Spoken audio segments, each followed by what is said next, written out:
Bonjour tout le monde, bienvenue au podcast Fly and Ride. On est diffusé sur YouTube, on est diffusé sur Balado Québec. Vous pouvez nous suivre un peu partout. Aujourd'hui, c'est spécial un peu. On est à Daytona. Pour les gens qui pensent que le Bike Week de Daytona, c'est un rassemblement de motos, mais à base, c'est un rassemblement qui a été fait pour les courses de moto. Puis ça a commencé avec ça. Puis nous autres, on a fait le tour de la Floride avec toute l'équipe de Fly and Ride. On était une vingtaine de clients. On était jusqu'à Key West. On a fait beaucoup de millages. Puis là, on finit notre voyage avec le Daytona 200, qui est l'épreuve reine du Superbike. Puis en plus, c'est hot parce qu'on est avec deux de mes amis, puis Maverick puis Jean-François Cyr. Maverick, c'était ta première fois que tu faisais le Daytona 200. Comment tu as trouvé ça? J'ai trouvé ça long, c'était vraiment le fun, c'est une belle expérience pour moi, mais honnêtement, les 10 derniers tours, ils commençaient à être rough, le cou, les jambes. Mais pour vrai, je suis content d'avoir fini. On n'a pas eu exactement la course qu'on espérait avoir, mais je trouve que d'avoir fini, c'est déjà un gros plus dans notre checklist, là. Puis, tu sais, le monde, ils savent pas là, nécessairement, mais tu sais, c'est un 200 000. Fait que 200 000, c'est 300 km, 320 km de course non-stop, ça n'arrête jamais, ça veille tout le temps, là. Ouais, c'est 57 tours autour de la piste de Daytona. C'est quand même assez long, c'est une course qui est quand même très rapide. Puis tu sais, tu peux pas lâcher parce que, oui, c'est une course d'endurance, mais il faut que tu ailles vite parce que faut que tu finisses le plus proche possible d'en avant. Toi, JF, tu l'as déjà fait Daytona, là, longtemps? En 97, mais j'ai pas fait le 200 000. J'ai fait, c'était un 60 000, c'était dans la classe 250 GP, avec des petites motos 250 2 temps.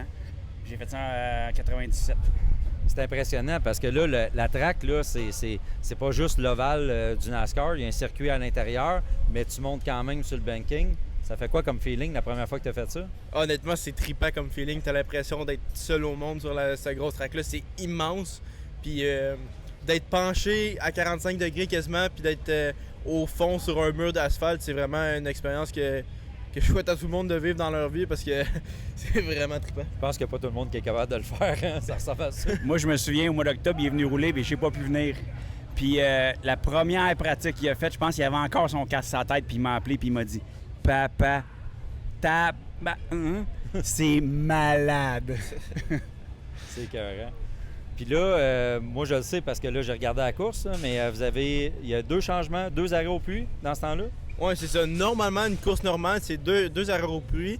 C'est vous qui décidez si tu changes 2 fois la roue d'en avant. En arrière, on la change à chaque fois. Mais nous autres, on a eu un petit problème. En sortant de la chicane dans le backstretch, j'étais un petit peu trop à l'extérieur de la piste, puis j'ai pogné une bosse qui a fait que mon rim de la roue en avant, il a plié. Fait que je m'en suis rendu compte quand je passais le start-finish, mais j'avais un flat en avant. Fait que j'ai dû faire un tour de plus avec la roue percée comme ça, que ça allait vraiment pas vite. Puis dans le fond, j'ai fait un arrêt au puits de plus. Fait que tu as fait 3 arrêts au puits? Ouais. Puis, ça prend combien de temps changer 2 roues avec l'essence? 2 roues l'essence, ça se fait en dedans de 20 secondes. En dedans de 20 secondes? Oui. C'est carrément pareil. Puis, vous êtes 4 personnes pour faire ça? On est 2 sur la roue d'en avant, 2 sur la roue d'en arrière, puis un qui met du gaz. OK, fait que 5 personnes juste pour faire les pit-stops.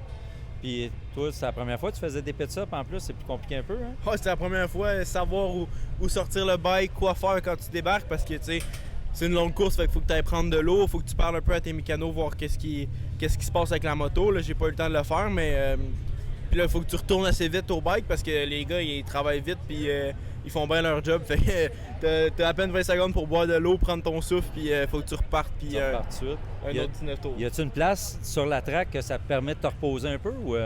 Ben, au début, je pensais que oui, tu sais, mettons, sur une pratique de 15-20 tours, c'est pas si pire, mais au bout de 57 tours, le banking, je pense que c'est ça qui est le plus dur parce que t'es contracté contre le bike, ton cou, faut que tu le forces à côté pour être capable de garder la vision en haut, puis il faut que tu forces ton corps pour être le plus aérodynamique possible. Fait qu'honnêtement, y a pas tant de place que ça que tu peux vraiment te reposer.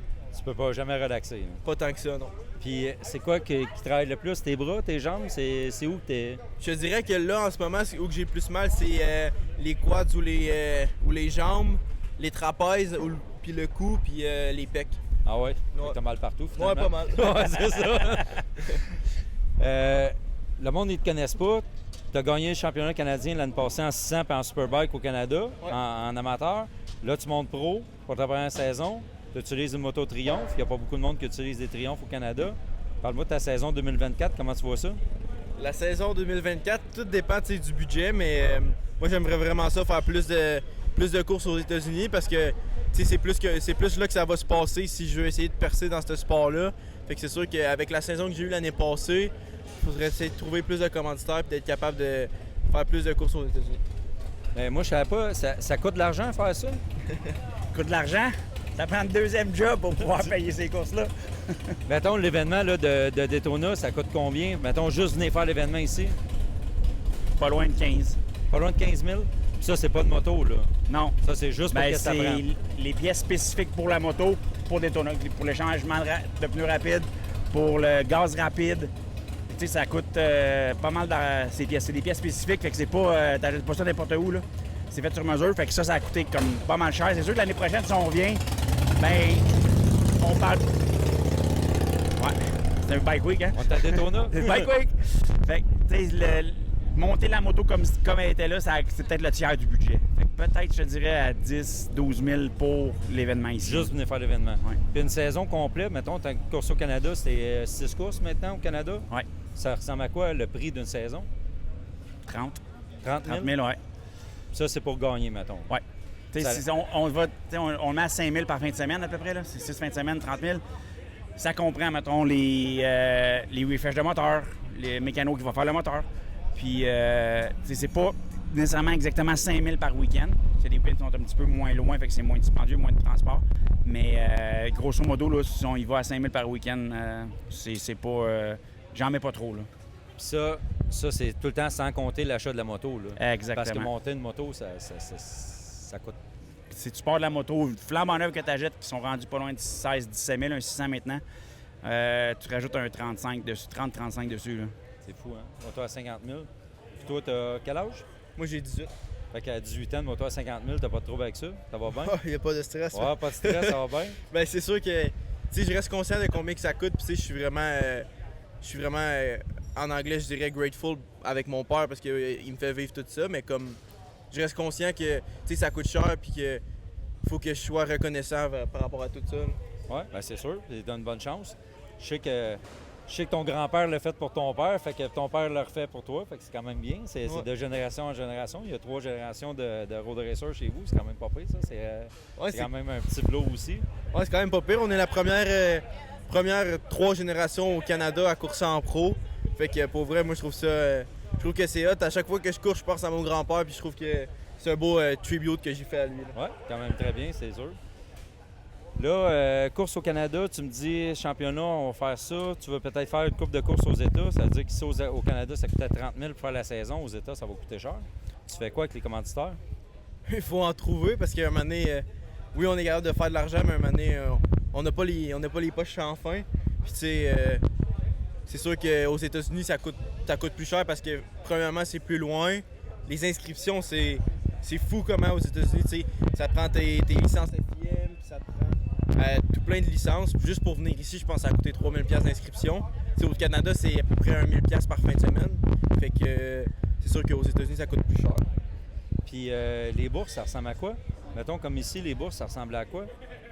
Ici, je suis pas sûr à 100%, mais si je me trompe pas, de 20e à 35e, quelque chose comme ça, c'est aux alentours de 1000 US. Fait que, Je pense que c'est 1500. L'année passée, je pense que c'était 1500 US jusqu'à la fin, si Ok. je me trompe pas. OK. Puis là, toi, t'as fini? J'ai fini 31e. 31e sur combien de Sur monde? 64. 64, quand même pas mauvais. hein? Ouais, c'est quand même pas C'est pire. quand même bon. Pour une première shot, là, c'est assez impressionnant. Là, les prochaines courses que tu veux faire aux États, ça, là, c'est pas la même chose. C'est pas des courses d'endurance, il n'y a pas de changement de pneus, c'est des courses standards. Ouais. C'est quoi tu vises comme place que tu aimerais aller? J'aimerais ça faire Road l'Atlanta, qui est au milieu du mois d'avril, qui serait la première de Moto America en championnat, parce que dans le fond, la course de Daytona, ça compte pas dans le championnat. Fait que ça serait le Road Atlanta. On aimerait ça faire Loudon, qui fait pas partie du championnat Moto America, mais qui c'est une course qui a quand même un très gros payout. Fait que tu sais, si tu te places bien, je pense que jusqu'à 15-20e, tu te pars au moins avec 5 000 $ dans tes poches US. Fait que tu sais, c'est quand même pas pire, ça paye ta fin de semaine en masse. Puis sinon, on aimerait ça faire Mid-Ohio en août ou en juillet, si je me Fin trompe août, pas. Ouais. la fin de semaine après mon sport. Ouais, Ok. fin août, puis Moi, faut que je convainque mon père, mais j'aimerais ça aller faire Kota au Texas pour Moto-America. Ah ouais? OK. Ouais. Tabarouette, OK. Des grosses attentes cette Ouais. année. Faut juste trouver des commanditaires, Ouais, c'est ça, c'est c'est ça. facile. Là, t'en as des commanditaires cette année? T'en as déjà des commanditaires? Moi, j'en ai quelques-uns. J'ai plus des commanditaires mettons, de pièces, d'équipements, de casques, de gants, plus des trucs comme ça. Mais tu sais, j'ai Importation TA qui me fournit des pattes de break CL Brake, qui me fournit aussi l'huile Yako puis les casques Aero. J'ai Chris qui est un peu comme mon coach qui est mon commanditaire de sauts, de gants. Sinon j'ai Speed Factory qui nous aide ici. J'ai Triumph qui nous aide avec un rabais sur les pièces. J'ai mon père évidemment qui est le plus gros sponsor de l'équipe. J'ai Mechanics Expert qui est Martin Gaudreau qui fait mes moteurs puis qui nous aide pas mal là-dedans. Puis j'en oublie-tu? Le tour du t-shirt. On a Road to Racing qui nous Ouais, aide c'est maintenant vrai. cette année. C'est une fondation à but non lucratif pour les athlètes en sport motorisé au Canada. Puis eux, c'est pour faire des donations. Donc, même chose que si tu faisais une donation à Croix-Rouge, c'est déductible d'impôt. Pareil, tu récupères quasiment la moitié de ton don. OK. Fait que ça, c'est pour aider justement les athlètes à pouvoir percer dans le sport qui coûte extrêmement cher. Fait que ça, c'est la levée de fonds que vous avez parti au début de l'année, que vous avez réussi à ramasser une partie de la Exact. somme pour venir ici. Ça, c'est bien. Fait que eux sont commanditaires ou ils sont partenaires? Je te dirais partenaires. Ils ont à côté les dons qu'on a trouvés à date. OK. Fait que jusqu'à un maximum de 6 000. Fait que les autres, ils matchaient pour arriver à 6 000.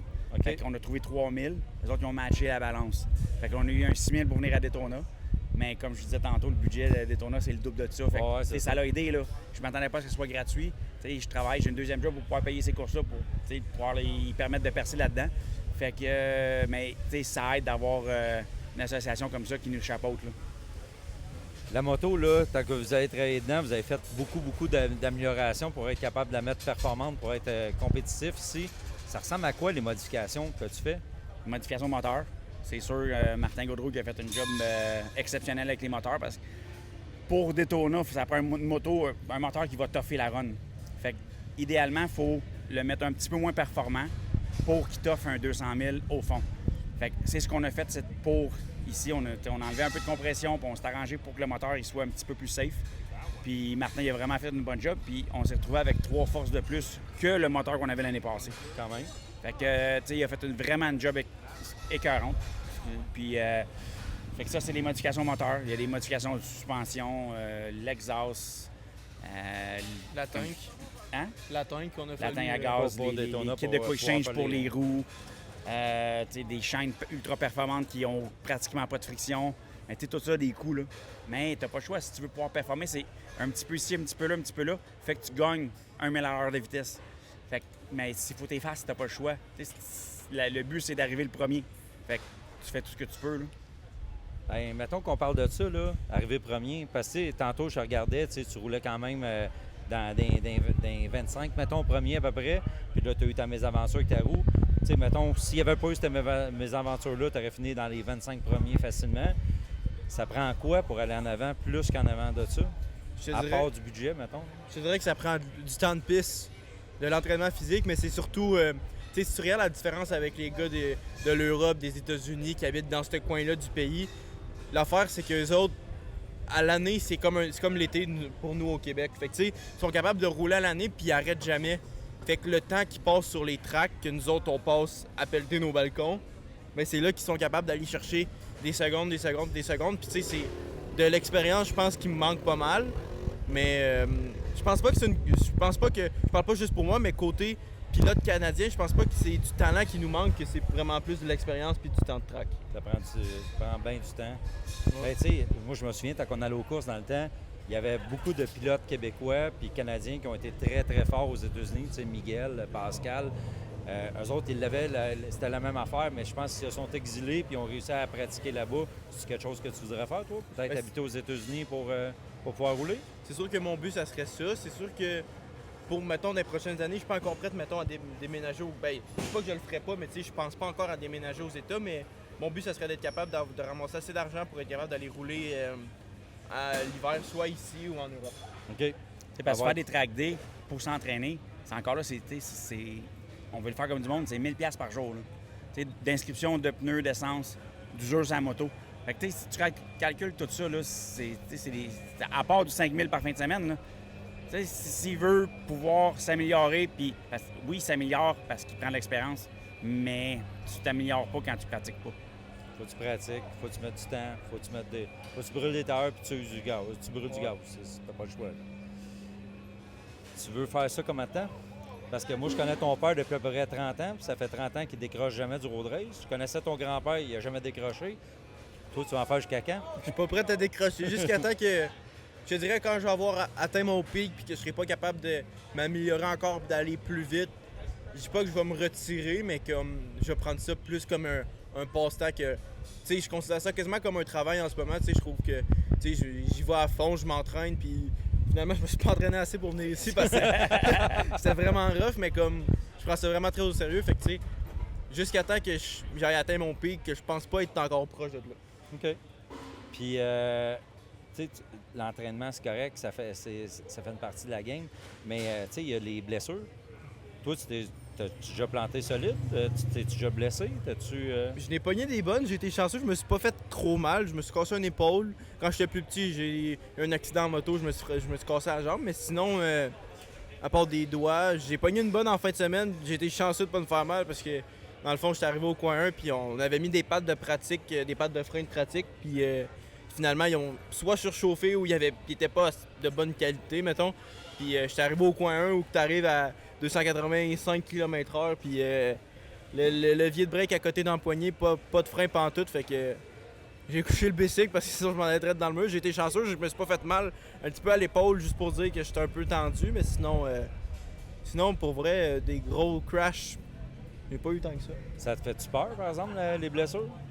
Non, zéro, je pense que c'est quelque chose qui fait partie de la game, puis on apprend en tombant puis en se relevant, fait que des fois ça peut quasiment être bon pour prendre du temps de recul puis penser à nos affaires puis essayer de faire les choses différemment pour essayer de progresser plus rapidement puis mieux. Moi, c'est la première fois que je venais à Daytona qu'il n'y a pas eu de gros accidents cette année. La course a super bien été. Il n'y a pas eu de drapeau rouge, il n'y a pas eu d'arrêt. Mais tu sais, on a vu des gros accidents ici. On a vu des accidents avec des décès. C'est des choses que des fois, les coureurs ne veulent pas nécessairement penser. Tu ne veux pas penser à ça, c'est sûr, avant d'embarquer. Mais tu sais, il faut que tu l'ailles quand même un peu en arrière de toi en disant c'est sûr que ce que tu fais comme sport, c'est dangereux puis ça peut mener loin. Ouais. Tu continues, tu vis bien avec ça, puis tu passes par-dessus ça. Oui, comme je disais tantôt, je trouve que ça fait partie de la game. Puis à chaque fois qu'on ferme notre visière, on est conscient du risque, mais on essaye de trouver le juste milieu entre être rapide puis pas trop prendre de risques. Fait que c'est pour ça que avoir du temps de piste, ça l'aide beaucoup pour ça, être plus safe, parce que tu t'habitues à ce que la moto elle bouge en dessous de toi, puis quand ta roue en arrière elle commence à glisser, tu es capable de le tenir sans nécessairement faire « Ah, fuck », lâcher le gaz, puis c'est là que tu fais des high side, mais tu sais, quand la roue elle glisse, pour être capable de bien le contrôler, puis même encore quand tu pars le devant ou quand tu rentres trop vite dans un coin, qu'est-ce que tu fais? Tu tires-tu tout droit? Est-ce que tu essaies de faire le coin? Qu'est-ce que tu fais? Fait que c'est sûr que tu gardes ça en mindset que ça peut arriver, puis t'es pas à l'abri de rien, mais tu essaies de faire attention en restant rapide. Toi, comment tu vois ça? Quand tu vois ton gars de 18 ans partir à Daytona, c'est la grosse slide de même, là? Écoute, c'est la même affaire. T'sais, je le sais que ça peut s'arrêter dans un claquement de doigts. Mes parents l'ont vécu, les parents de tous les pilotes le vivent. Je l'ai vécu en tant que pilote aussi. Fait que, tu sais, je le sais que c'est un risque, mais on fait ce qu'on aime. Ouais, c'est correct. Tu sais, s'il arrive de quoi, je serais dévasté, mais il serait parti en faisant qu'est-ce qu'il voulait dans la vie. Fait que, tu sais, il n'y a pas beaucoup de monde qui sont capables de dire ça. On veut pas que ça arrive, là. Non. Mais, tu sais... Juste un bon crash, des bouts, ça doit venir chercher un peu. Ça fait partie de la game. Ouais. Fait qu'on peut pas rien faire avec ça. On sait les risques qu'on prend. T'sais, c'est pas si on va tomber, c'est quand. Ouais, c'est ça. Fait que je le sais qu'il peut revenir avec une clavicule, avec une jambe, whatever. Moi, ton père m'a déjà dit, tu plantes 3 fois dans l'année, t'es pas assez vite. Si tu plantes plus que 3 fois, t'es pas bon. C'est quand même pas si pire, hein? Fait que tu plantes 3 fois. Tu as déjà une fois de brûlé cette année. Ouais. Fait que tu restes 2 chances pour la là, l'année passée, t'as pas tombé une fois, mais on... Je sais pas assez vite, c'est ça? Ils sont pas en crédit, les autres, OK? C'est pas mal que ça C'est pas des crédits, ça. Moi, je pense qu'on va arrêter ça là. Puis écoute, je te félicite pour ce que tu viens de faire parce que c'est tout un exploit. Première année, première fois à Daytona, tu as réussi à terminer ça. Pas de bris mécanique, rien. Tu as bien géré ça malgré des situations qui étaient quand même assez spéciales. Puis je te souhaite une super saison. Je te souhaite que ça se réalise. Puis en même temps, si on trouve des commanditaires pour t'aider, ça ne prend pas nécessairement des gros montants. Tout le monde pense qu'il faut que tu commandites 35 000, 50 000 pour ça, mais c'est pas ça. On a juste besoin d'avoir un peu d'argent. Puis... C'est des 200 pièces ici et là qui fait que tu peux faire une saison complète. Tu sais, quand on est parti, juste finir avec ça, quand on est parti la levée de fonds avec Road to Racing, on s'est dit, comme but qu'on voulait avoir 6 000, mais on a commencé par récolter des 200 là, 200 par-ci, 200 par-là, puis on a réussi à atteindre notre but. Fait que, tu sais, ça prend pas... vous n'avez pas besoin de donner 20 000 pour être commanditaire, tu sais, ça peut être 50$, puis le 50$ là, il va nous aider à soit acheter un nouvel équipement ou à payer une partie des pneus, du gaz, le déplacement, ça l'aide pour tout.